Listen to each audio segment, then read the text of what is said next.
তুমি তো দুনিয়াতেই বলেছিলে তুমি জান্নাত দিবা, তুমি জান্নাতের ওয়াদা তো দুনিয়াতেই আমাদের করেছিলে, তুমি যে আর একটা ওয়াদা করেছো সেটা তোমার মনে নেই? আল্লাহ কয়, কি ওয়াদা রে? সে ওয়াদা মনে নাই। সেই ওয়াদাটা হলো তুমি রোজাদারের জন্য একটা আলাদা দরজা করবা। সেই দরজার নাম হলো রায়হান দরজা। যেই দরজা তুমি স্বয়ং আল্লাহ তাআলা দাঁড়িয়ে থাকবে, তোমার চেহারা না দেখে। সারাদিন আমরা রোজা রেখেছি, কঠিন গরমের দিনে গোসল করতে গিয়ে জোহরের নামাজের আগে মাথার উপরে পানি ঢেলেছি। ওই পানি আমার নাকের ভিতর উপর দিয়ে মুখের মধ্যে ঢুকেছে। আমার কলিজা তৃষ্ণায় ছটফট করেছে। আমার মন বলেছে খারে এক ঢোক খা, কেউ দেখবে না। কিন্তু আমার ঈমান বলতেছে যার জন্য রোজা রাখছি সে আল্লাহ দেখতেছে। ইফতার নিয়ে বসেছি মগবাবু, বারবার ঘড়ি দেখেছি, বারবার মুয়াজ্জিনের আজানের দিকে তাকায় আছি, বারবার মুখের সামনে শরবত দেখেছি, পানি দেখেছি, খাবার দেখেছি। আমার মন বলতে খারে খা, কিন্তু আমার ঈমান বলেছে যে আল্লাহরে দেখি নাই সে আল্লাহর জন্য আমি রোজা রেখেছি। একটা মানুষ সারাদিন মানুষকে দেখানোর জন্য রোজা রাখে না, মানুষকে দেখানোর জন্য রোজা রাখে না, মানুষকে দেখানোর জন্য মানুষ ইফতার পার্টি করতে পারে, কিন্তু মানুষকে দেখানোর জন্য 16 ঘন্টা মানুষ রোজা রাখে না। শুধু তোমাকে না দেখে বিশ্বাস করে রোজা রেখেছি এই জান্নাতের লোভে না। জান্নাতের মালিক আল্লাহ তোমাকে চাই। তুমি বলেছো আসাউমুলি ওয়া নাজি বিহি, রোজা আমার জন্য, আমি আল্লাহ নিজেই পুরস্কার দেব। সেই নিজের পুরস্কার তুমি জান্নাত দিবা। আল্লাহ বলে আমি তোমাদের হয়ে গেলাম। আল্লাহু আকবার। এখন বলেন এতটুকু পুরস্কার যে রোজা থাকলে পাওয়া যাবে, আমাদের সকলের সেই রোজা রাখার দরকার আছে না নাই? পারতপক্ষে কারা কারা রোজা রাখবেন আল্লাহকে একটু আমরা হাত তুলে দেখাবার চাই। আল্লাহ ভাইজান দেখি, লিল্লাহু আকবার। আল্লাহ কবুল করুক, জোরে কোন আমিন। এই কয়াপাড়া পূর্ব কয়াপাড়ার মাহফিল এইবারই সার্থক হলো।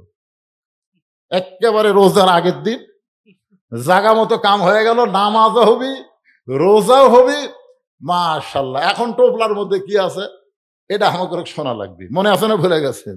রবি ইবনে সুলাইমান বলতেছি ইয়া রাসূলুল্লাহ, টোপলা দিয়ে যে চলে গেল, টোপলার মধ্যে আসলে আছে কি? আল্লাহ রাসূল পবিত্র কোরআন থেকে একটা আয়াত তেলাওয়াত করছেন, এই আয়াতের মধ্যে টোপলার খবর পাওয়া যাবে ইনশাআল্লাহ।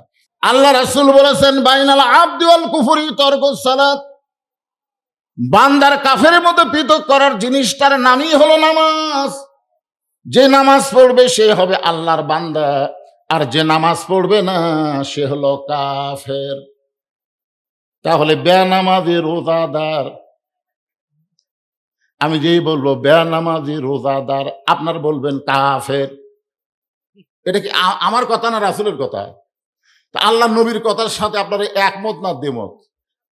তাহলে বেনামাজি রোজাদার, একটা লোক যদি সারা জীবন রোজা না রাখে তাকে কাফের বলা যাবে না। একটা লোক যদি সারা জীবন হজ না করে তাকে কাফের বলা যাবে না। একটা লোক যদি সারা জীবন যাকাত না দেয় তাকে কাফের বলা যাবে না। কিন্তু একটা লোক মান তারাকা সালাতু মুতাম্মিদান ফাকাত কাফার, ইচ্ছা করে একটা ওয়াক্ত নামাজ যারা বাদ দিবে তারা অবশ্যই কাফের হয়ে যাবে।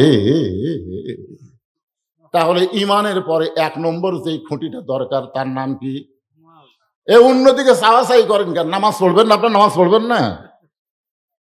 যার নাম সভাপতি আসনে লেখা আছে আজকে সে মঞ্চ উপস্থিত নাই। আমি বললাম যে আগামী কাল থেকে রোজা হবে, আমার ভাই ভয়ে বলতেছে গ্যারান্টি নাই। কি বুঝতেছেন? এরই নাম হলো তাকওয়া, এরই নাম হলো মুত্তাকি। এখান থেকে উঠে যাওয়ার মতন শক্তি আমাদের নাই। কথা কন না কেন? হিম্মতে একজন বলেন না যে হুজুর আমার বাড়ি এই যে সবচাইতে নিকটে দেখা যাচ্ছে, হুজুর আমি এখান থেকে বাড়ি যাওয়ার পারবই, দেখি সিনা টান করে বলেন তো। তাহলে এইটুকু কথা বলার অধিকার সাহস যদি আমাদের না থাকে, তাহলে হক কথা সত্য কথা বলার সময় জবান বন্ধ রাখা যাবে না। যারা মাগরিবের নামাজ পড়েন নাই, এশার নামাজ পড়েন নাই, ওয়াজে বসছেন, ওয়াজ শুনতেছেন, আপনি যে ফজর পর্যন্ত বাঁচবেন তার কোনো গ্যারান্টি নাই, তার কোনো গ্যারান্টি নাই। তাহলে এই মুহূর্তে নিয়ত করব আমরা, আগামীকাল রমজানের চাঁদ উঠবে, এই মুহূর্তে আমরা নিয়ত করব ইন্নামাল আমালু বিন্নিয়ত। নিয়তের উপরে আল্লাহ তার রেজাল্ট দিয়ে দেয়। আমরা সকলে নিয়ত করব ফজর থেকে, আগামী ফজর থেকে বাকি জীবনে একটা ওয়াক্ত নামাজ বাদ দিব। সবাই বলতেছে না? যদি খালি এই নিয়ত করতে পারেন যে ফজর থেকে আর একটা নামাজ বাদ দেব না, আল্লাহ বলে তুই যত নামাজ পড়ার গুনাহ হয়েছে, না পড়ার গুনাহ হয়েছে, আমি আল্লাহ নিয়ত করার সাথে সাথে সব মাফ করে দিলাম। তাহলে এই নিয়ত কি করা যায় না ভাই? খালি এই নিয়তটা করেন, দেখবেন রমজানের রোজা আপনার কাছে কত ভালো লাগে।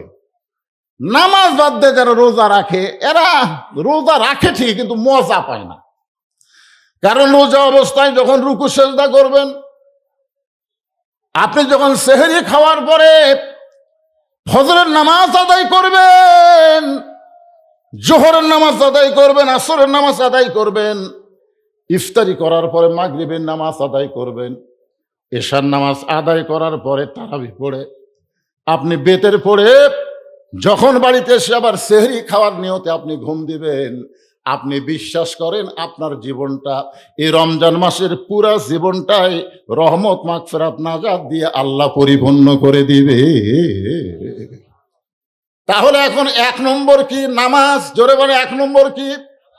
এই নামাজ। এই নামাজ আমার মতন বক্তা প্রায় 40 বছর 42 বছর ধরে করতেছে এই নামাজের ওয়াজ।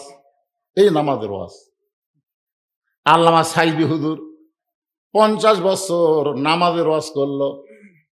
এই বাংলাদেশের বহু বক্তা নামাজের ওয়াজ করে করে মরে গেল। এখন পর্যন্ত আমাদের বাংলাদেশের মুসলমান দাবি করলো, কিন্তু নামাজই হলো না। আপনারা বলেন তো, মুসলমান দাবি করলো কিন্তু নামাজি না হওয়ার পিছনে কারণ কি? কি কারণ? আর তো আর ভোট নাই সামনে, কি আবার ভোট আছে নাকি? যে কোনো এক নেতা আশা করবে হুজুর হুজুর এ গেল ওয়াজ করেন না হুজুর, আমাদের ভোট কমে যাবি। এখন তার নাই, হয়ে গেছি তো। কি কর, হয়ে গেছে তো, যেভাবেই হোক হসে তো। কিন্তু এখন এই সত্য ঘটনা ভালো করে শোনেন, যে হবে না তো। আপনারা যতই নিয়ত করেন যে ফজর থেকে একটা ওয়াক্ত নামাজ বাদ দিব না, যতই নিয়ত করেন এই নিয়ত পুরো হবে না। না হওয়ার পিছনের কারণটাই বলে আমি আবার 2 নম্বরে যাচ্ছি, রোজা। একটু মনোযোগ দেন। আল্লাহর নবী যাচ্ছে বাবা, আল্লাহর নবী দীর্ঘ 13 বছর তার মক্কা জীবনী, 13 বছরের মধ্যে 10 বছর যখন হয়ে গেল নবুয়তের, এই মনোযোগ দিয়ে শোনেন, নবুয়তের 10 বছর যখন হলো, এমন সময় আল্লাহ তাআলা নবীর উপরে 5 ওয়াক্ত নামাজ ফরজ করে দিলেন। 5 ওয়াক্ত নামাজ ফরজ। ধরে বলেন কয় ওয়াক্ত? 5 ওয়াক্ত নামাজ ফরজ হয়ে গেল। আল্লাহর নবীকে আল্লাহ বললেন আকিমুস সালাত, আকিমুস সালাত, নামাজ কায়েম করেন। নবী আমার চুপি সারে আল্লাহর কাছে কান্দের, বলে আল্লাহ আপনি যেখানে নামাজের কথা বলেছেন সেখানেই বলেছেন নামাজ কায়েম করো, নামাজ কায়েম করো। কিন্তু মক্কাতে যেই পরিবেশ দেখতেছি, এই পরিবেশে চোরের মতন চুপি চুপি নামাজ পড়া যায়। বাপে নামাজ পড়ে, বেটা নামাজ পড়ে না। আবার বেটা পড়ে, বাপ নামাজ পড়ে না। দাদা নামাজ পড়ে, নাতি নামাজ পড়ে না। স্বামী নামাজ পড়ে, বউ নামাজ পড়ে না। যাই নামাজ পড়ে আজান দিবার পারে না, জামাতো হয় না। চোরের মতন চুপি চুপি নামাজ পড়ে। তাহলে তো নামাজ কায়েম করা যাচ্ছে না। নামাজ কায়েম হলো এই পূর্ব কয়া পড়ার সবাই মিলে জুমার দিনে যেমন মুসল্লি হয়, ফজরের নামাজেও তেমন মুসল্লি হওয়া লাগবে। কথা কন না কেন? আপনাদের এই মসজিদে জুমার নামাজে যে মুসল্লি হয়, ফজরের নামাজে সেই মুসল্লি হয়? আপনার বলেন তো কোন নামাজের দাম বেশি, ফজরের নামাজ না জুমার নামাজ? হ্যাঁ, ফজরের নামাজ একদিকে যদি একদিনের ফজরের একক তো নামাজ তুলে দেয়, আর একদিকের সারা জীবনের জুমার নামাজ যদি তুলে দেয়, সারা জীবনের জুমার নামাজের চাইতে এক ওয়াক্ত ফজরের নামাজের ওজন আল্লাহর কাছে অনেক বেশি। সুবহানাল্লাহ না কেন? তাহলে আজকে বাংলাদেশে যে হারে মুসলমান জুমার নামাজ পড়তেছে, যেই দিন বাংলাদেশে জুমার নামাজের মতন ফজরের নামাজের জামাত মসজিদে হবে, সেই দিন বুঝবেন কয়া পাড়ার উপরে আল্লাহ রহমত বরকতের দরজা খুলে দিবে। এখন বলেন তো, জুমার নামাজের মুসল্লির মতন ফজরের নামাজের মুসল্লি করতে গেলে আমাদের করণীয় কি? মুয়াজ্জিন খালি আজান দিবে, আর সালাতু খায়রুম মিনান নাওম। মুয়াজ্জিনের আজানে সব লোক মনে করবে ঘুমোর থেকে নামাজ উত্তম, চলো দৌড়াও, চলো দৌড়াও। মুয়াজ্জিন যদি একবারের জায়গায় দুইবার আজান দেয়, এক মৌলবি এসে ফতুয়া দিবি জায়েজ নাই, কথা কন কি করবে? জায়েজ আছে কে? একবার আজান দিছে আবার দিচ্ছে রে। যারা নামাজ পড়ে না এরাই গরম হয়ে যাবে, জানেন? কে রে তুই কয়বার আজান দিস? আজান তো একবার। আজান মানে কি? ডাকা। এমন কথা আছে 7 বছর থেকে ডাকার কথা আছে বাপকে। আল্লাহ রাসূল বলতে 7 বছর থেকে নামাজের তালিম দেও, 7 বছর থেকে নামাজ অজু টজু করা শিখাও, সূরা ফাতিহা শিখাও, নিয়ত বান্দা লাগবে কি করে, হাত বান্দা লাগবে কি করে, খাড়া হওয়া লাগবে কোন দিক হয়ে, যখন সেজদার যাবে তখন কোন দিকে, রুকুত যাবে তখন কোন দিকে, এগুলো শিখাইতে শিখাইতে 3 বছর। 10 বছর থেকে যদি নামাজ না ধরে, ওই যদি ল্যাপের মধ্যে থাকে ওর ঘাড় ধরে তুলে, যদি গোসল করা লাগে গোসল করার লাগবি, অজু করার লাগে অজু করার লাগবি, যদি যাবার না চাই 5-3টা বাড়ি দিয়ে মসজিদে নিয়ে যাওয়া লাগবে। এই দায়িত্ব কি বাপ মায়ের না মুয়াজ্জিনের? কথা কন না কেন রে ভাই? তো এই দায়িত্ব কখন বাংলাদেশে আসবে? এই দায়িত্ব ওয়াজ দেওয়া হবে না। আমার ওয়াজ দিয়ে আপনার বউ পর্দার মধ্যে থাকবে না। আমি ওয়াজ করে যাব বছর অন্তর একদিন, আর সেই ওয়াজ শুনে আপনার বউ ফাতেমা হবে, এটা কোনোদিন চিন্তা করবেন না। আমার ওয়াজটা আপনার বাড়িতে প্র্যাকটিস করা লাগবে। জোরে কোন কথা ঠিক কি না? খুব মনোযোগ দিয়ে শোনেন। নবী বলতেছে আল্লাহ তাহলে নামাজ কায়েম কেমনে হবে? আল্লাহ বলেন, হাবিব, নামাজ যদি কায়েম করতে চান তাহলে নামাজ কায়েমের একটা পরিবেশ লাগবে। যেই পরিবেশে যিনি ইমাম হবে তিনাকেই নেতা হওয়া লাগবে। সেই পরিবেশে নামাজ কায়েম হবে, যেই পরিবেশে যিনি ইমামতি করবেন তিনাকে আবার নেতা হওয়া লাগবে। আমাদের বর্তমান বাংলাদেশে দেখেন তো, যারা নেতা হয়েছে তারা কি ইমামতি করবার পারবে? আর যারা ইমামতি করতেছে তারা কি নেতা হওয়ার পারবে? ভারে সত্যি কথাটা কন না কেন? যারা ফরেজ ভাই কিন্তু ইমামতি করে পারবে, ওই মেম্বরি করে পারবে। আর যাই মেম্বরি করতেছে ওই আবার এটি খুতবা দিবার পারবে। তাহলে কি হয়ে গেল? যেই দিন আপনাদের মেম্বার আপনাদের মসজিদের খুতবা দিবে, যেই দিন আপনাদের চেয়ারম্যান আবাদ পুকুরের কেন্দ্রীয় মসজিদে খুতবা দিবে, যেই দিন আপনাদের উপজেলা চেয়ারম্যান রানীনগর উপজেলার মসজিদে খুতবা দিবে, যেই দিন আপনাদের এমপি 2 থানার বড় মসজিদের ইমামতি করতে পারবে, সেই দিন থেকে বাংলার জমিনে নামাজ কায়েম হবে। এ ছাড়া এ বছর অন্তর ওয়াজ দেয় ইসালে সব দোয়া করা খাও চলে যাও, এ ছাড়া কাম হবে না। তো আপনি নামাজ পড়েন না, রোজা করেন না, আপনি বাপের কবরের কাছে কান দিচ্ছেন, আব্বা আর ওটি যাওয়াই লাগবে না। তুমি নামাজ পড়ে খালি রব্বির হামহুমা কামা রব্বায়ানি সগীরা কও, দেখো তোমার বাবার কবরকে আল্লাহ জান্নাতে মনোয়ার করে দিবে। জোরে কোন সুবহানাল্লাহ। সবচাইতে দোয়া কবুল হয় নামাজের ভিতরে। একটু মনোযোগ। এরা কে খাড়া আছে? খাড়া কেটা হতো? বসানো বসান। আর এই যে পিছনে ছেলে পেলে এরকে কি রোগ ধরছে রে? এরা কয়া পাড়ায় আগে আমি তো বহুবার আইছি, এইরকম তো দেখিনি। এই ছেলেরা তোমাকে ওখানে কে তোমাকেরই ওয়াজ শোনা লাগবে। এরকে রোজা করার বয়স হয়নি। এই ভিতরে আসো, ভিতরে আসো। খালি হয়েছে, খালি হয়েছে। কি এক মেলা লাগাছে রে বাবা।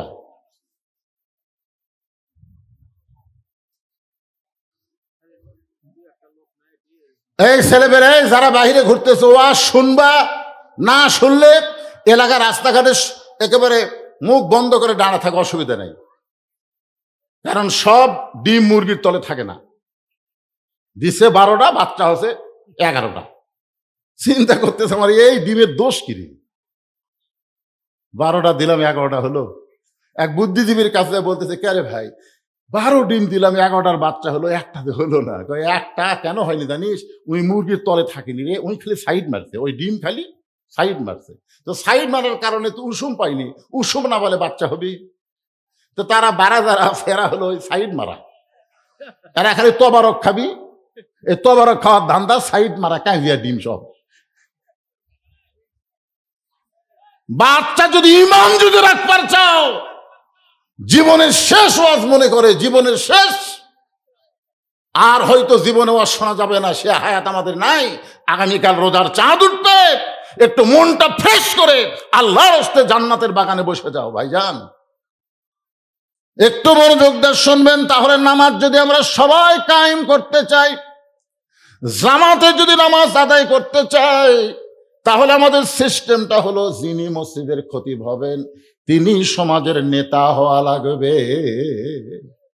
এখন ফরেজ ভাই দিয়ে বুঝাচ্ছি, আমার মহব্বতের লোক, মনে করেন ও হচ্ছে মসজিদের খতিব, মাস গেলে মুতোয়াল্লির দিকে খেয়াল করা লাগে। মসজিদের মুতোয়াল্লি আছে না নাই? মুতোয়াল্লির দিকে খেয়াল কেন করে? কারণ মুতোয়াল্লির বেশি বেশি যদি বিরুদ্ধে কথা যায়, মাস গেলে হাদিয়া পাওয়া কঠিন না? কথা কন। ইমামগুলা কিভাবে দুর্বল করে থসে, যে একজন সাধারণ দাড়ি নাই, মোছ নাই, জুমার দিনে সবার শেষে এসে আগে যায়, উই আবার সভাপতি হচ্ছে, উই আবার মসজিদ কমিটির সভাপতি, আর দাড়িও নাই, মোছও নাই, উই তো 5 ওয়াক্ত আসেই না, জুমার দিনে সবার শেষে এসে আগে যায়, উই সভাপতি। আর সেক্রেটারি ঢাকার থাকে, মাঝে মধ্যে বেড়াবাত আসে, 2000 টাকা 10,000 টাকা দান করে অকবান আসে সেক্রেটারি।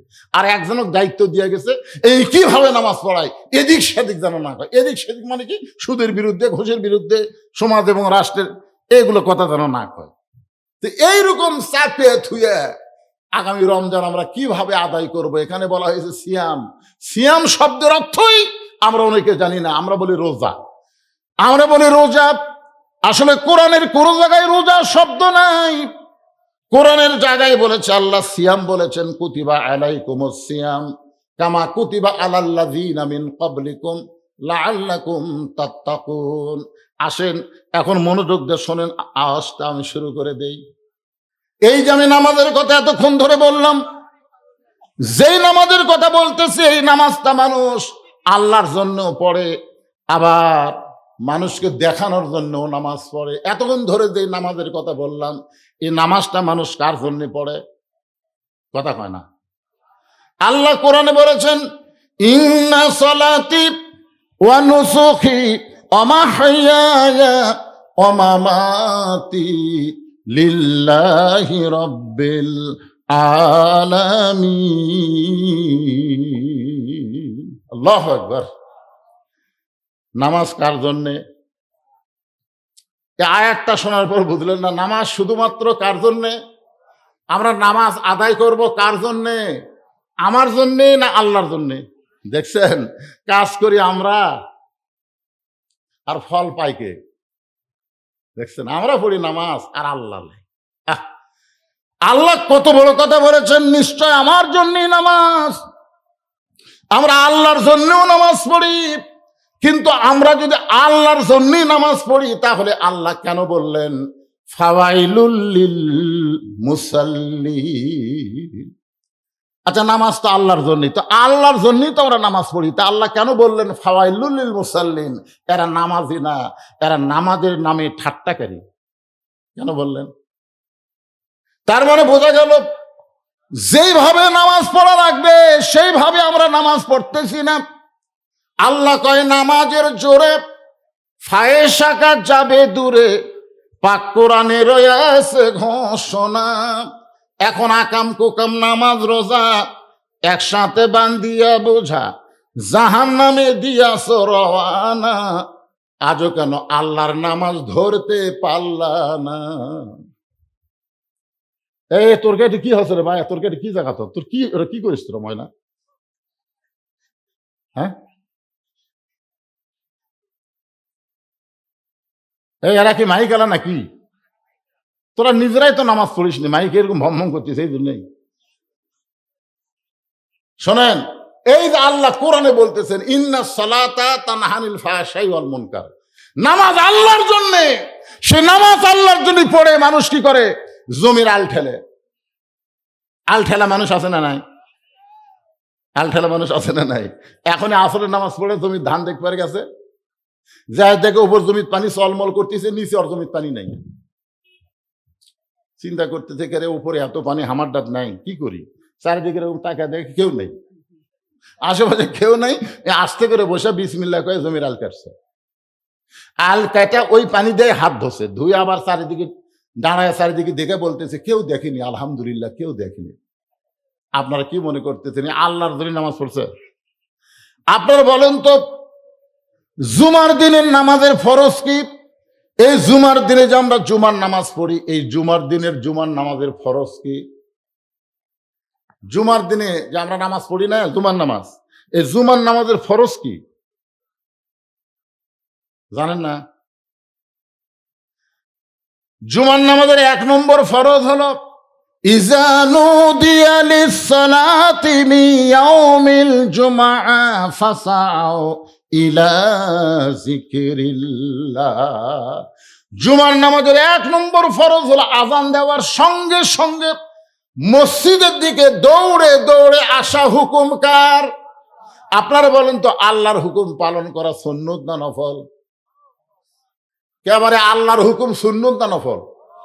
একবারে জোরে গান কি? তাহলে জুমার নামাজের আযান দেওয়ার সাথে সাথে মসজিদে আসা হলো আল্লাহর হুকুম। আর আপনারা কখন আসেন? তার মানে বোঝা গেল আপনারা নামাজ পড়েন ঠিকই, কিন্তু আল্লাহর জন্য পড়েন না। নামাজ না পড়লে এলাকার মানুষ কি বলবে? এই জন্যই যায়, দাড়ি মোজ পাকে যাচ্ছে, না গেলে কি আর হয়? সামনে নির্বাচন, একটু নামাজ না ধরলে জনগণের ভোট কেমনে চাই?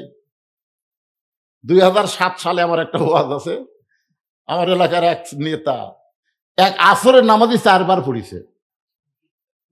যেটি 10 জন দেখে সেখানে বলে আগে নামাজ তারপরে ভোট, নামাজের আগে ভোট চাবো না। এভাবে যেখানে দেখছে সেখানে পড়ে চামচা বলছে নেতা আজকে কিন্তু আসরই 4 বার হলো, তো ভোটের আগে হোক, অসুবিধা নেই। আপনারা বলেন তো, এই নামাজ কি আল্লাহর জন্যে? তাহলে আল্লাহ কেন বললেন ফাওয়াইলুল লিল মুসাল্লিন? নামাজ মানুষ আল্লাহর জন্যও পড়ে, আবার মানুষকে দেখানোর জন্যও নামাজ পড়ে। তাহলে 1 নম্বর ঈমানের পরে যে খুঁটির কথা বললাম, সেই খুঁটির মধ্যে আমাদের ভেজাল আছে। ধরে কোন কি আছে? আমাদের জন্য ভেজাল আছে। আমি অন্য কারোর জন্য বলতেছি না। যেই দেশে কোরআনের ওয়াজ হয়, কোরআনের রাষ্ট্র হয় না, সেই দেশে নামাজের মধ্যে ভেজাল আছে। সবাই এক বাক্যে কোন আছে না নাই? কি জন্য ভেজাল?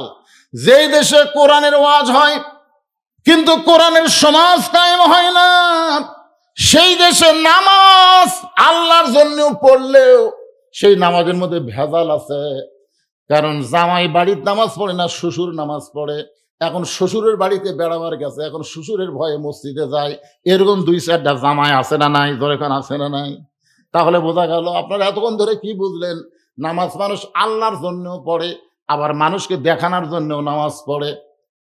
এখন আমি বলতেছি 2 নম্বর সামর্থ্যবানের জন্য যে জাকাত, এই যে শোনেন, এই যে জাকাত দেওয়া, এই জাকাত দেওয়া কিন্তু আপনি ইচ্ছা মতো দিলে হবে না। সামর্থ্যবান লোকের জন্য শতকরা কয় টাকা? এর আপনারা জানেন না রে ভাই? কেরে যেখানে নামাজের কথা আছে সেখানে জাকাতের কথা আছে না নাই?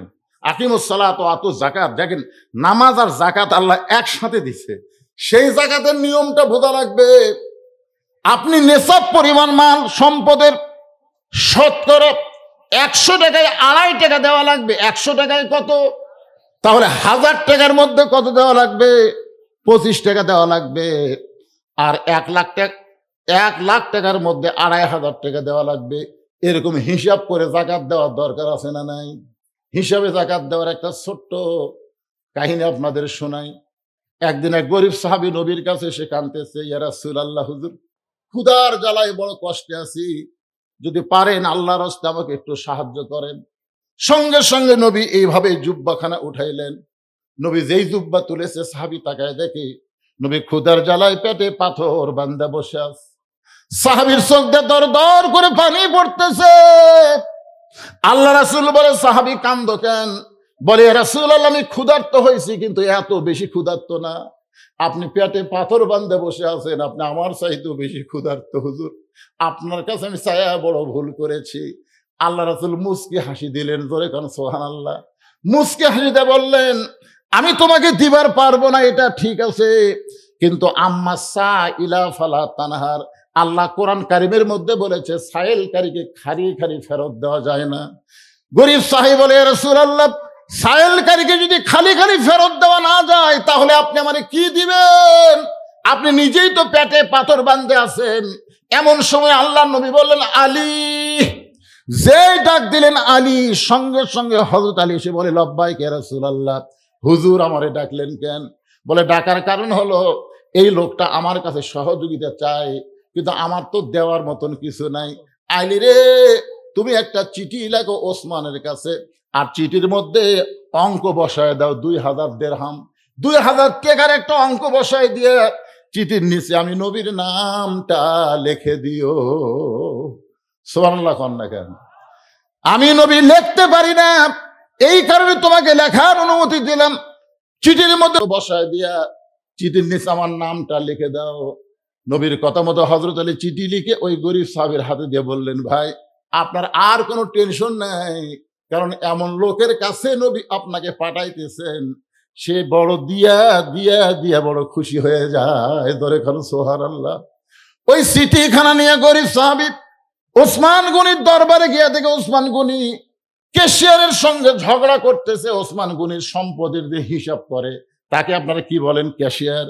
ওই ক্যাশিয়ারের সঙ্গে ঝগড়া করতেছে, খালি বারবার বলতেছে, ক্যাশিয়ার এই 4 আনা গেল কোথায়? এই 4 আনার হিসাব না দিলে তোমার কিন্তু আজকে ছুটি নাই। ওসমান গনি কিছুক্ষণ পরে বলতে, 4 আনা বের করো, হিসাব টানে টানে 4 আনা হিসাব দাও।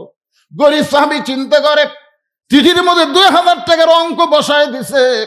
যে মানুষের কাছে চিঠি দেওয়ার কথা রাসূল বলেছেন, আর সেই মানুষ 4 আনার জন্য ক্যাশিয়ারকে ছাড়ে না। এই মানুষের মতন হাড় কিপটা মানুষ তো এই দুনিয়াতে নাই। ও আমারে কি দিবে? নবীর কাছে মন খারাপ করে গেল, ইয়া রাসূলুল্লাহ হুজুর আপনি দিবার পারবেন না, ঠিক আছে, কিন্তু এমন একটা কৃপণ লোকের কাছে আমারে কেন পাঠাইলেন? আল্লাহ রাসূল বলেন, তুমি কি চিঠি তাকে দিছ? বলে, সেই পরিবেশ দেখলাম, চিঠি দেওয়ার পরিবেশ তো আমি পাইলাম না। আল্লাহ রাসূল বলেন, আবার যাও, আবার যাও। নবীর কথা মতো চিঠি নিয়ে গরিব সাহেব ওসমান গনির দরবারে গেলেন। ওসমান গনির দরবারে গিয়ে দেখে ওসমান গনির ক্যাশিয়ারের কপাল ঘামা, ঘাম খালি টপ টপ করে পড়তেছে। আর ওসমান গনি কিছুক্ষণ পরেই বলতেছে, বেটা 4 আনার হিসাব দে, 4 আনার হিসাব না দিলে তোর কিন্তু আজকে ছুটি নেই। গরিব চিন্তা করে, যে লোকটা 4 আনার জন্য ক্যাশিয়ারকে ঘন্টার পর ঘন্টা ঘামায় ফেলতেছে, এই লোকটার কাছে 2000 টাকার চিঠি দেওয়া মানে বোকামি করা হবে। দরকার নাই, আমি চলে যাব ফেরত, কারণ আবার যদি নবীর কাছে যাই, নবী হয়তো আবার আমাকে পাঠাবে। না খাইয়া কোনো জায়গায় বসে থাকা যায়, কিন্তু না খাইয়া বারবার অযথা ঘোরা যায়। আমার কথা কি বুঝতেছেন না? আপনি না খাই কিছুক্ষণ বসে থাকবেন, আরাম পাবেন, কিন্তু ঘোরা যাবে না তো। আমি দেখছি আমার এলাকার এক ফকির, ফকিরের পাশে আমি ঘুরি তো, 2 বাড়ির ভিক্ষা নিয়ে মাঝ বাড়ির 2 দরজা বাদ দিছে। তা আমি ফকিরকে ধরে বললাম, কে রে ভাই, এই 2 বাড়ি ভিক্ষা চায়, মাঝখানে 2 বাড়ির দরজা বাদ দিলে কেন? বলে, হুজুর আপনি কি ভিক্ষা করেন? আমি বললাম, না আমি তো করি না। তাহলে বুঝবেন কেমনে?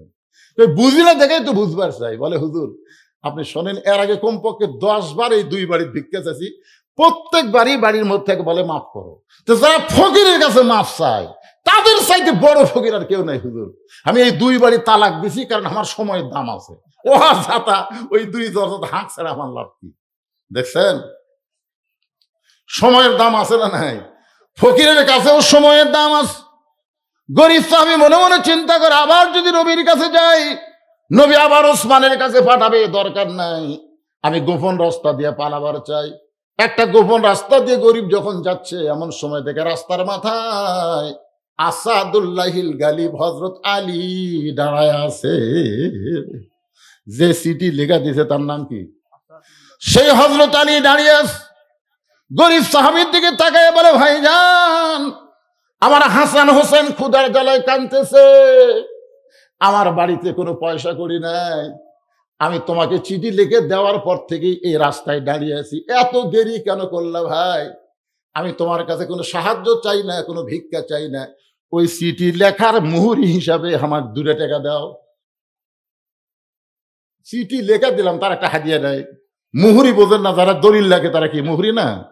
তা আমি তোমার কাছে সাহায্যও চাই না, ভিক্ষাও চাই না, আমি যে তোমার চিঠি লিখে দিলাম তার বিনিময়ে তুমি 2টা দিরহাম আমাকে হাদিয়া দাও। আমার জন্য হাদিয়া খাওয়া জায়েজ আছে, কিন্তু দান খাওয়া, ভিক্ষা খাওয়া আমার জন্য জায়েজ নাই, কারণ আমি হলাম আওলাদে রাসূল। জোরে করো সুবহানাল্লাহ। ভাই 2 টাকা দাও। আমার হাসান হোসেন না খায় কাঁদতেছে, গরিব মাটিত বসে বলে, আলী ভাই 2000 টাকা তো কম না। আমার দিকে টাকায় দেখেন, টাকার কোনো ব্যাগও নাই, টাকার কোনো থলিয়াও নাই।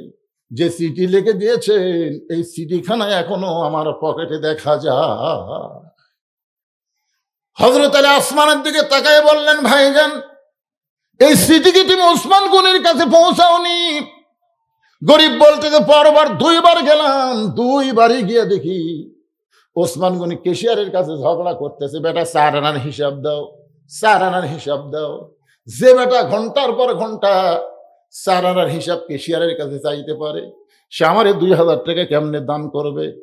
সঙ্গে সঙ্গে হযরত আলী বললেন, মা ইয়ান্তিকু আনিল হাওয়া ইন হুয়া ইল্লা ওয়াহয়ুন ইউহা। আল্লাহু আকবার।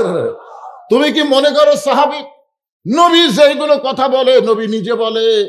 নবী যা কিছু করে নবী নিজে করে না, নবী যা বলে যা করে সব হলো কার ইচ্ছা। আবার যাও আসাদুল্লাহিল গালিব হযরত আলীর ভয়ে, গরিব সাহাবী না পাওয়ার নিয়তে ভয়ে ওসমান গনির দরবারে গিয়ে দিকে ওসমান গনি আর কেশিয়ার 2জনই আল্লাহর শুকরিয়া আদায় করতেছে, 2জনই বলতেছে আলহামদুলিল্লাহ আলহামদুলিল্লাহ আলহামদুলিল্লাহ। গরিব চমকে যায়, কিছুক্ষণ আগে 4 আনার জন্য যেই 2 বেটা ঝগড়া করলো, এখন তারাই আল্লাহর শুকরিয়া আদায় করলো।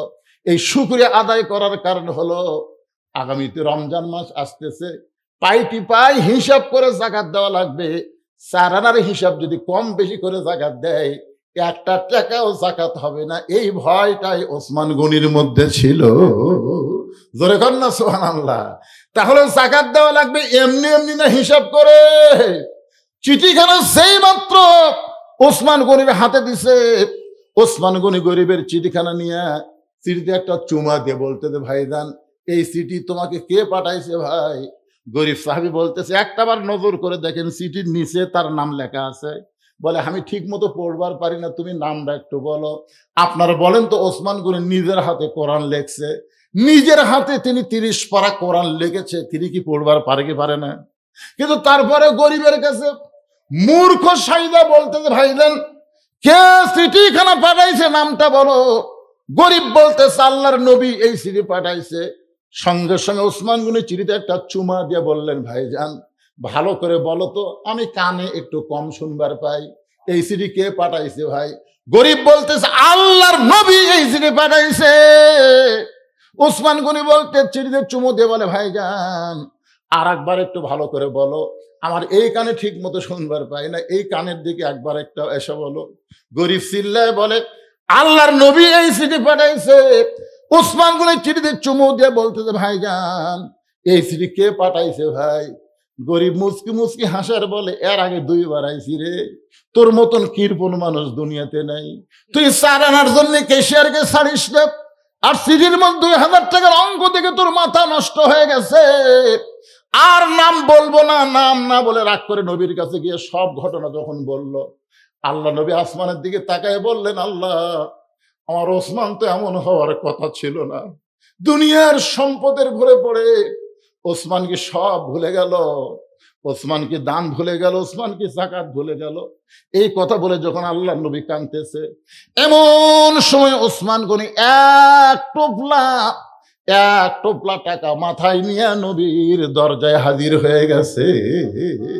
আল্লাহ রাসূল বলে, ওসমান তোমার এই ভাইকে আমি 2000 টাকা দান করার কথা বলেছিলাম, কিন্তু 2000 টাকা দান না করে তুমি এক টুপলা টাকা নিয়ে কেন হাজির হয়েছো? ওসমান গনি বলে, রাসূলুল্লাহ, যখন আমার ভাইটা আমাকে চিঠিখানা দিল, আমি তখনই নিয়ত করেছি আমি 2000 টাকা তাকে দিয়ে দেব। আর মনে মনে নিয়ত করেছি, যতবার আপনার পবিত্র নাম আমার কাছে উচ্চারণ করবে, আমি আপনাকে আমার জীবনের চাইতে বেশি ভালোবাসি। কেউ যখন আপনার নাম আমার সামনে কয়, আমি তখন দরুদ শরীফ পড়ে অন্তরটা শীতল হয়ে যায়। তাই নিয়ত করেছিলাম, যতবার আপনার নাম বলবে প্রত্যেকবার 2000 করে টাকা বাড়ায় দিব। এ পর্যন্ত আমার ভাই 3 বার আপনার পবিত্র নাম বলেছে, 6000। আর সিটির কারণে 2000, এই 8000 টাকার বস্তা আপনার কাছে এনে দিলাম, আপনি নিজের হাতে আমার ভাইকে দিয়ে দেন। গরিব বলতেছে, তাহলে কি দেখছি 2 বার? নবী বলেছে, তুমি কি দেখছো বাবা? বলে, 4 আনার জন্য কেশিয়ারও ছাড়ে না, কেশিয়ারের কপাল ঘাম টপ টপ করে পড়তেছে, এরপরেও 4 আনার হিসাব ছাড়েন। ওসমান গনি বলে, রাসূলুল্লাহ, রমজান মাসে যাকাত দিলে সওয়াব বেশি হয়, এই জন্য প্রতি রমজান মাসের 1 তারিখ আমি নির্দিষ্ট হয়ে যাকাত দেই। আর এই যাকাতের সম্পদ হিসাব করার সময় 4 আনার হিসাব মিলতেছিল না, এই জন্য পাই টু পাই হিসাব করে আমি আল্লাহর হুকুম মোতাবেক যাকাত দেই। এখন আপনারা বলেন, যাকাত আমরা কাকে খুশি করার জন্য দেই? কথা কয় না। কিন্তু বর্তমান বাংলাদেশে কোরআনের সমাজ এবং রাষ্ট্র না থাকার কারণে আমরা যাকাত দিচ্ছি আল্লাহ খুশি করার জন্য না মানুষকে দেখানোর জন্য? আল্লাহ খুশি করার জন্য যারা যাকাত দিচ্ছে, এরা আবার হিসাব করে দিচ্ছে না, ইচ্ছা মতো দিচ্ছে। আমার কি ওসমান গনি, যে জান্নাতের 3 নম্বর সুসংবাদ প্রাপ্ত সাহাবী, তিনি যদি মাল হিসাব করে দেয়, তাহলে আমরা কি হচ্ছি? অনেকে আবার কয়, হুজুর টাকা তো আমার কাছে এখন 10 লাখ আছে হুজুর, কিন্তু এই টাকা তো সারা বছর থাকে না, রমজান মাসে আছে, তা আমি কেমনে যাকাত দেবো? আপনাকে কথা মতো নাকি টাকা 1 বছর বসে থাকা লিখবি, সেই টাকার নাকি যাকাত দিলাম? তো কে কথা পাগলা, যে সময় তুমি যাকাত দিবে ওই সময় তোমার সবকিছু বাদ দিয়ে হাতে যেগুলো থাকবে সেখান থেকে শতকরা 2.5 টাকা হিসাব করে তোমাকে যাকাত দেওয়া লাগবে। এই হুকুম কার? কথা কয় না, এই হুকুম কার? আমাদের অনেকের উপরে যাকাত ফরজ হয়েছে, অনেকের উপরে। কিন্তু যাকাত নিয়ে আমরা তেমন কোনো টেনশন করি না। একটু খেয়াল করেন, যাকাত মানুষ কি জন্য? আল্লাহর হুকুম মানেও দেয়। আবার বর্তমানে বাংলাদেশে মানুষ যাকাত বেশিরভাগ মানুষকে দেখানোর জন্য দেয়। গরিবেরা আসতেছে যাকাত নিবার, বলে এখন দেব না। যেই গরিব আসছে ধনীর বাড়ি, ভাই আপনি ধনী মানুষ, যাকাত টাকা এখন আমি 21শে রমজান দেবো, 21শে রমজান। আপনারা বলেন তো, 21শে রমজান পর্যন্ত আর বাঁচার গ্যারান্টি আছে? তো রমজান মাসের যে কোনো সময় যাকাত দিলেই তো আপনি অন্য মাসের চাইতে সওয়াব বেশি পাবেন না? কথা কন, বেশি পাবেন কি পাবেন না? যে কোনো আমল করলে কমপক্ষে 70 গুণ সওয়াব, নফল করলে ফরজের সওয়াব। তাহলে ফরজ করলে 70টা ফরজের সওয়াব। যাকাত যদি আপনার উপর ফরজ হয়, তা রমজান মাসে আদায় করলে যে কোনো তারিখ দিলে হবে, 21শে তারিখ দেওয়া লাগবে কেন? এখন 21 তারিখ সবাক কছে, এখন 21 তারিখ লাতিক কছে, মোবাইলের ক্যামেরা তোর কিরকম? ক্যামেরা তো ভালোই আছে, ঠিক আছে ভিডিও করবো। ওই যাকাত দিচ্ছে, যাকাতের শাড়ি দিচ্ছে, যাকাতের শাড়ি দেওয়া, যাকাতের লুঙ্গি দেওয়া সম্পূর্ণ না যায়।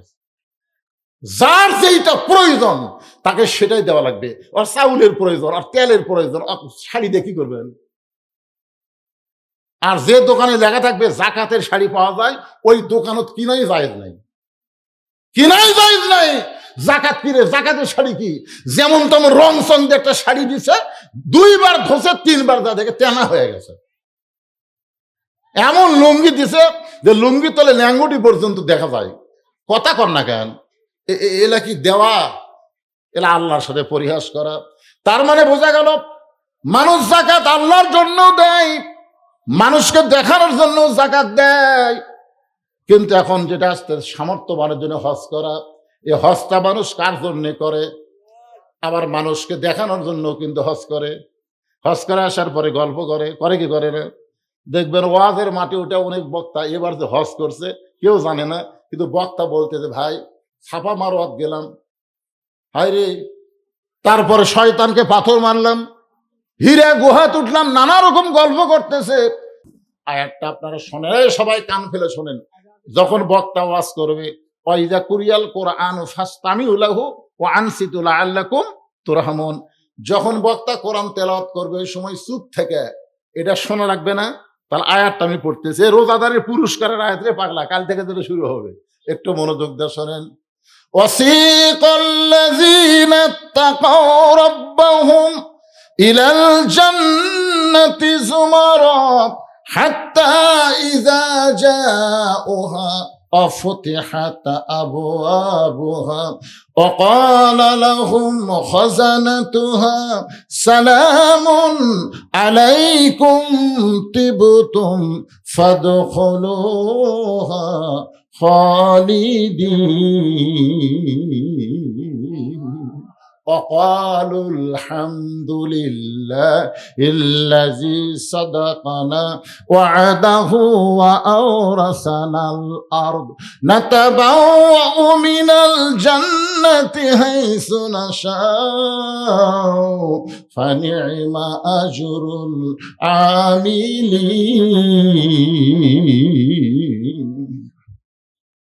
এখন থেকে একেবারে শেষ পর্যন্ত এই রোজার উপরে ওয়াজ হবে।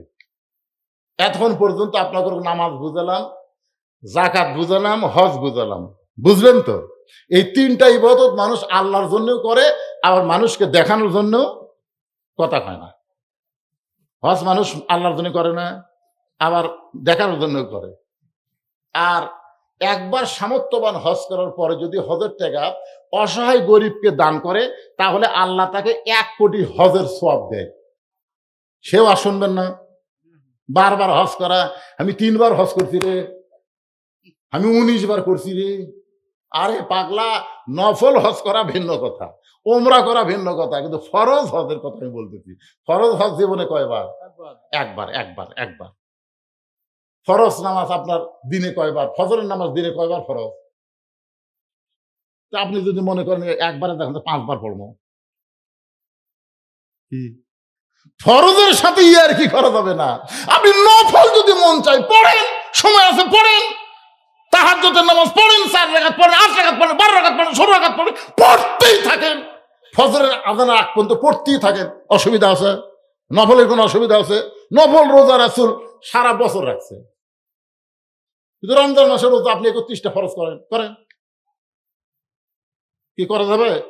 ফরজের উপরে কোনো দলিল চলবি? এই জন্যে জীবনে সামর্থ্যবানের উপর কয়বার হজ ফরজ? একবারের বেশি না করে যেই টাকাতে হজ করবে ওই টাকা অনাথ এতিম অসহায়কে দিলে আল্লাহ 1 কোটি হজের সওয়াব দিবে। তা আমার কিসের দরকার? সওয়াবের দরকার না নামের দরকার? এ কথা কর না কেন ভাইজান? দেয়াইকে তাই বলো, ও আপনি শুনবার আছেন, শুনেন লাগবে না? শোনেন না, সামিয়ে না অতান, আগে শুনে যান, তারপরে কি করবেন। আপনার এখানে যারা হজ করেননি তারকে কথা আমি বলতেছি না, যারা ফরজ হজ করছে এই জিনিসটা তারকে খুবই গুরুত্ব দেওয়া লাগবে।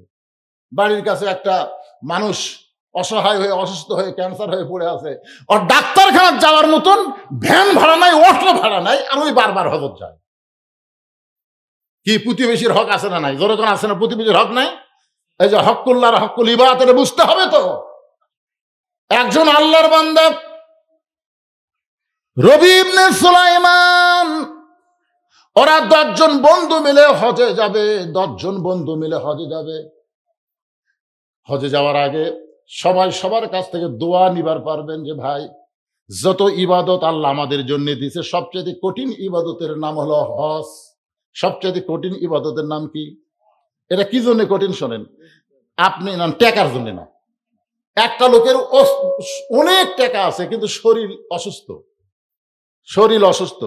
ওই কিন্তু টাকার জাকাত দিলেই ওর জাকাত আদায় করা যাবে। অসুস্থ শরীর নিয়েও জাকাতের ফরজ আদায় করা যায়। যদি আপনার শরীর সুস্থ থাকে, টাকা না থাকে, আপনি নামাজ পড়ে পারবেন। তাহলে একটা থাকলে নামাজ পড়ে পারবেন। কি শরীর সুস্থ আছে নামাজ? একটা লোকের শরীর সুস্থ আছে, রোজা রাখতে পারবে টাকা না থাকলেও। কিন্তু একটা লোকের টাকাও নাই, শরীরও নাই, কিংবা টাকা আছে শরীর নাই, তাহলে হজ করবার গেলে দুটাই ঠিক থাকা লাগবে। শরীরও ভালো থাকা লাগবে, টাকাও থাকা লাগবে। আর হজের ঠেলা আছে না নাই? আছে না নাই? এই জন্য সবার কাছ থেকে দোয়া চাবেন। যারা জীবনে প্রথম হজ করবার যাবেন, ভালো ভালো মানুষের কাছে দোয়া চাবেন, মজলিস করে খিলানোর কথা নাই, দোয়া চাবেন। তো রবি ইবনে সুলাইমান আল্লাহর বান্দা, ওরা 10 জন মিলে হজে যাবে। হজের জন্য দোয়া চাইতে গিয়ে অনেক দূরে, তখন যানবাহন এমন তেমন ছিল না। ওই দোয়া চাইয়া ফিরতে ফিরতে বাড়ির দিকে গভীর রাত হয়ে গেছে। হঠাৎ রবি ইবনে সুলাইমান দেখতে পায় রাস্তার পাশে কে যেন কি করতেছে। একটু নিকটে গিয়ে দেখে একটা মহিলা একটা মরা গাদার গা থেকে গোস্ত কাটা কাটা কাপড়ে টোপলা বাঁধতেছে। রবি ইবনে সুলাইমান চমকে গেল। গাধা খাওয়া হারাম, আর মরা গাধা খাওয়া তো ডবল হারাম। আপনারা বলেন তো গাধা খাওয়া কি? আর আমাদের বাংলাদেশে ধামুরহাটে 2-3 দিন আগে কুত্তা জব করে, দেখছেন দেখছেন, গোটা ফেসবুকে ভাইরাল হয়ে গেছে। কুত্তা জব করে, সেই কুত্তা ছিলিছে পারে, ধরা পড়ার পরে বলতেছে আমরা বহুদিন হলে কুত্তা জব করে খাসি হিসাবে খিলাই। কুত্তা জব করে কি হিসাবে খিলাই? এই 3-4 দিন আগেকার ঘটনা। কুত্তা জব করে যারা খাসে এতদিন ধরে ওই হোটেলে, তার কি অবস্থা রে কম তো? আয় হায় রে। না মরা বকরি সেটা ভিন্ন জিনিস। তা বকরি আর কুত্তা আপনি এক করতে চাচ্ছেন? তো গাদা খাওয়া হারাম, আর মরা গাদার গোস্ত যখন টোপলা কাটতেছে, রবি ইবনে সুলাইমান চমকে গেল। এটা কেমন কথা? গাদা খাওয়া হারাম আর মরা গাদার গাতে গোস্ত করে টোপলা বাঁধতেছে। তিনি একটু ধৈর্য ধরে দাঁড়িয়ে থাকলেন। মেয়েটা টোপলা হয়ে গেল অনেক বড়, যখন নিয়ে রওনা দিলেন, নিরাপদ দূরত্ব বজায় রেখে রবি ইবনে সুলাইমান মেয়েটার পিছনে পিছনে রওনা দিলেন। দেখি তো মেয়েটা কোথায় যায়। মেয়েটা একটা বাড়ির মধ্যে যেই মাত্র ঢুকছে, সঙ্গে সঙ্গে 2টা যুবতী নারী, 2টা যুবতী মেয়ে মা মা বলে বের হয়ে বলতেছে, মা ক্ষুধার জ্বালায় আর আমরা সহ্য করতে পারতেছি না, আমাদের জন্য কোনো কি খাবার ব্যবস্থা হয়েছে? মা তখন গোস্তের টোপলা 2টা মেয়ের হাতে দিয়ে বলতেছে, মা এই গোস্তটা তোমরা সিদ্ধ করে আল্লাহর নাম নিয়ে খাও। এই গোস্ত সিদ্ধ করে আল্লাহর নাম নিয়ে খাও। আপনার বলেন তো গাদা খাওয়া জায়েজ না হারাম? আর মরা গাদা হলে তো ডবল হারাম। আবার বলতেছে গোস্ত সিদ্ধ করে আল্লাহর নাম নিয়ে খাও। রবি ইবনে সুলাইমান চমকে গেলেন। এরা কোন জাতের মানুষ, এরা কোন ধর্মের মানুষ? লোকমা দেওয়ার জন্য বললেন, মা আমি নিজের চোখে দেখছি তুমি মরা গাদার গা থেকে গোস্ত করে টোপলা বাঁধে, সেই গোস্তের টোপলা তোমার মেয়েদের হাতে দিয়ে তুমি যখন বললা সিদ্ধ করে আল্লাহর নামে খাও, তখন আমি বুঝতে পারলাম আল্লাহর নামে যখন খাবার বলেছ তোমরা মুসলমান, কারণ মুসলমান ছাড়া কেউ আল্লাহর নাম নেই না। সঙ্গে সঙ্গে মেয়েটা বলে, পথিক এই গভীর রাত্রে তুমি আমাদের কষ্ট কেন দেখতেছ? আমার স্বামী ইসলামের যুদ্ধ করতে গিয়ে শহীদ হয়ে গেছে। আমার স্বামী শহীদ হওয়ার পর থেকে আমাদের যা কিছু সম্পদ ছিল, আমাদের বাড়িতে 3টা নারী ছাড়া, আমি মা আর আমার 2টা মেয়ে ছাড়া আমাদের বাড়িতে কোনো পুরুষ নাই। আমাদের যা খাবার ছিল সব খাবার আজকে 2 দিন আগে শেষ হয়ে গেছে। আমি দিনের বেলায় নারী কেমনে যাই? কারণ মেয়েরা সবচাইতে গুরুত্ব দেয় পর্দাকে। মেয়েদের সবচাইতে গুরুত্বপূর্ণ ইবাদতের নাম কি? আরো জোরে বলেন, নাম কি? আমার যে মায়েরা পর্দার অন্তরালে বসে শুনতেছেন, মা শোনেন, মেয়েদের নামাজের চাইতেও, রোজার চাইতেও, হজের চাইতেও, যাকাতের চাইতেও মেয়েদের সবচাইতে গুরুত্বপূর্ণ ইবাদতের নাম হলো পর্দা। আল্লাহ রাসূল মেয়েদের ব্যাপারে 2টার কথা বলেন নাই।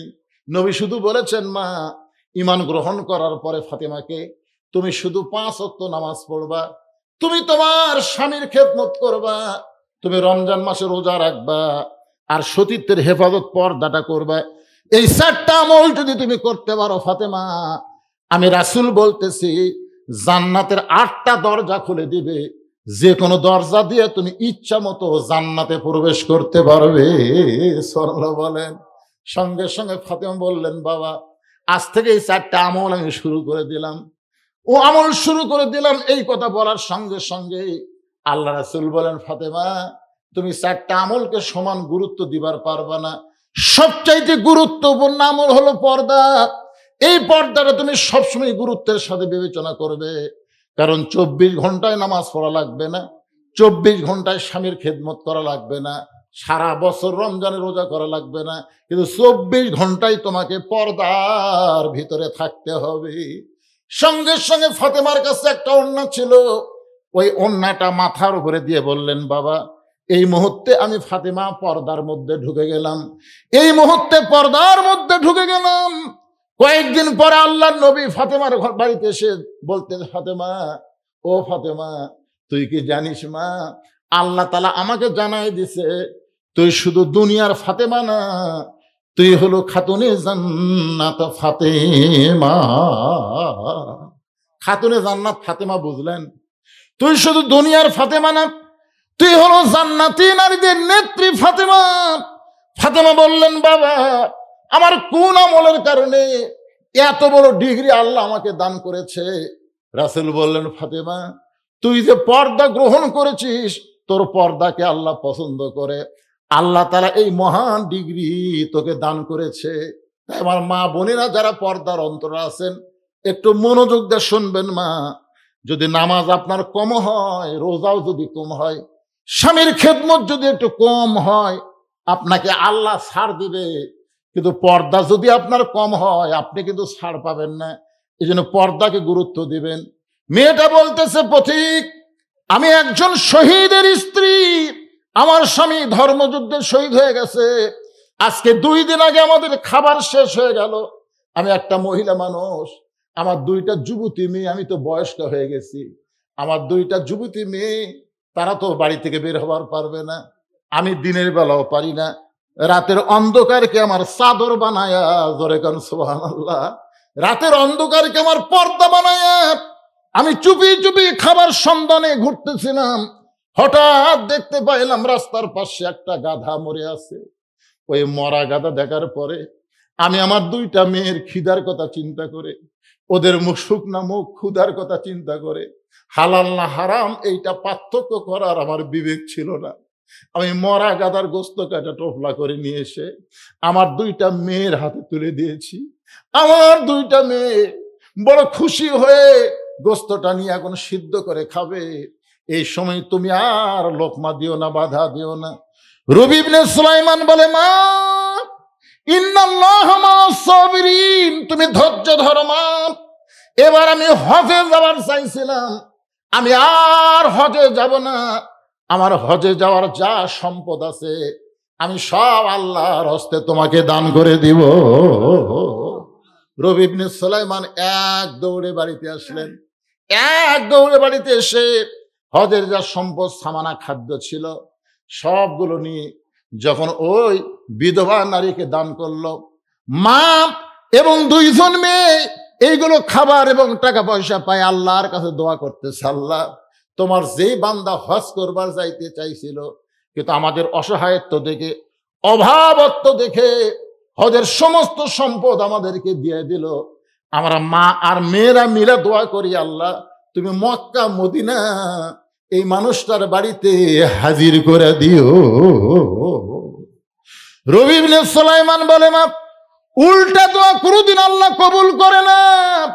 মক্কা মদিনায় মানুষকে যাইতে হয়, মানুষের বাড়িতে কোনোদিন মক্কা মদিনা আসে না, মানুষকেই তো মক্কা মদিনায় যাওয়া লাগে। জোরে কোন কথা ঠিক কিনা? মেয়ে 2টার মা বলতেছে, আমরা হলাম দোয়া কারিনী, কবুল করার মালিক হচ্ছে আল্লাহ। আমাদের দায়িত্ব হলো দোয়া করা, আমাদের দায়িত্ব কি? কবুল করার মালিককে, কবুল করার মালিক আল্লাহ। আমরা দোয়া করে দিলাম, এখন আল্লাহ কি করবে সেটা আল্লাহর ব্যাপার। রবি ইবনে সুলাইমান চলে আসলেন বাড়িতে। নির্দিষ্ট হজের সময় ওর আরো 9টা বন্ধু, সব মিলে 10 জন। চলো বন্ধু হজে যাই। রবি ইবনে সুলাইমান সমস্ত ঘটনাকে চাপা দিয়া 9 জন বন্ধুকে বললেন, ভাইজান এবার আমি হজের যাবার পারবো না। সবাই বলে, অনেকের কাছে দোয়া চাইছিস, কেন যাবি না? বলে, মহান একটা বড় বিপদের মধ্যে আছি ভাই, তোমরা যাও, আমি আর এবার যাবার পারবো না।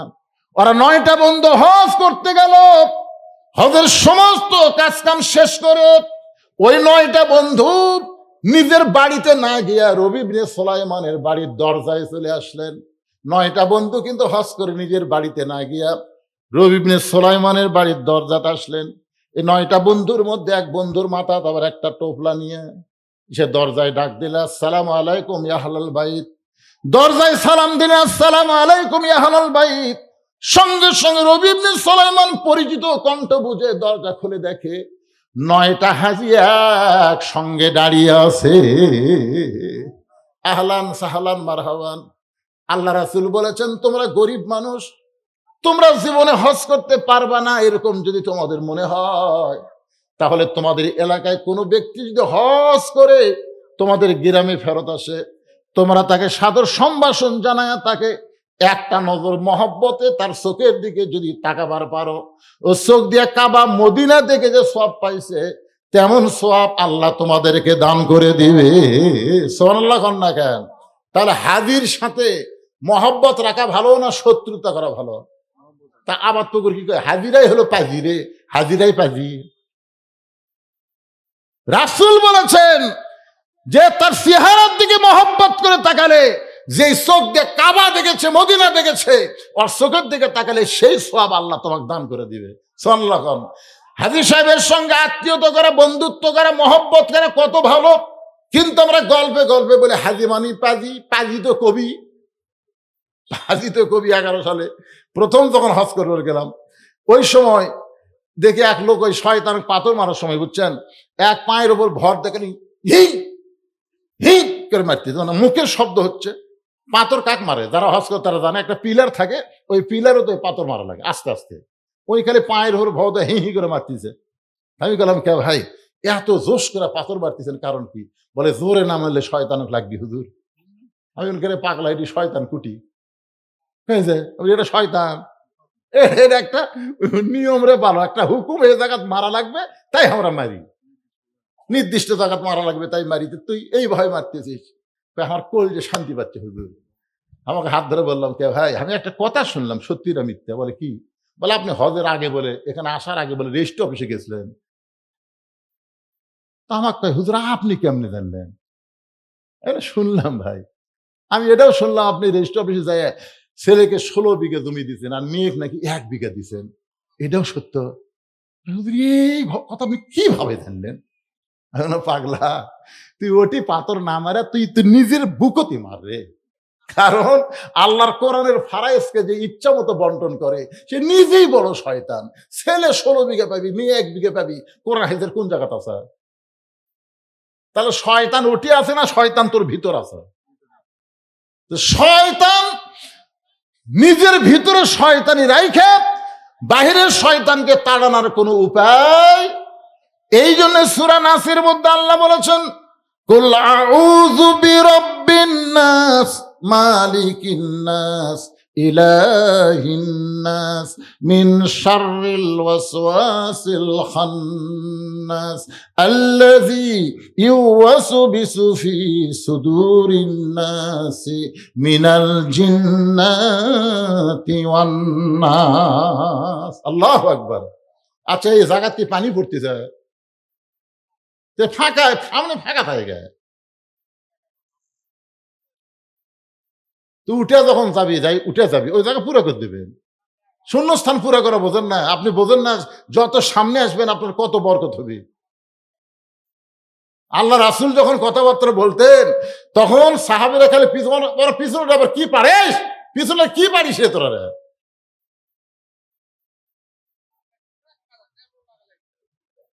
ও লাগিচ্ছে। হ্যাঁ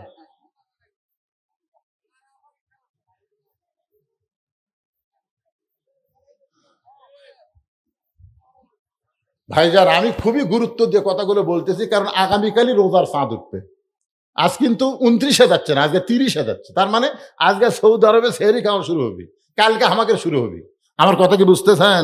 এই জন্য অত্যন্ত গুরুত্বপূর্ণ, রোজাকে সামনে নিয়ে কথাটা বলতেছি। রোজা শুধুমাত্র কার জন্য? কোরআনে আয়াত তেলাওয়াত করছি, আয়াত তেলাওয়াত করে আপনাদের সামনে আয়াতে যাব। তার আগে এই যে হজের, এখন 9টা বন্ধু রবি ইবনে সুলাইমানের দরজায় 9টা হাজী একসাথে, সবার দিকে তাকায় যখন আহলান সাহলান মারহাবান বলতেছে, তখন টোপলাওয়ালার রাগ বেশি। এই মুনাফিকের বাচ্চা, কিসের আহলান সাহলান? কি তুই যে হজের আগে আসলাম, তুই কলি এবার হজ করবার যাব না? এই মিথ্যা কথা বলে আমাকে ফেরত দিলি।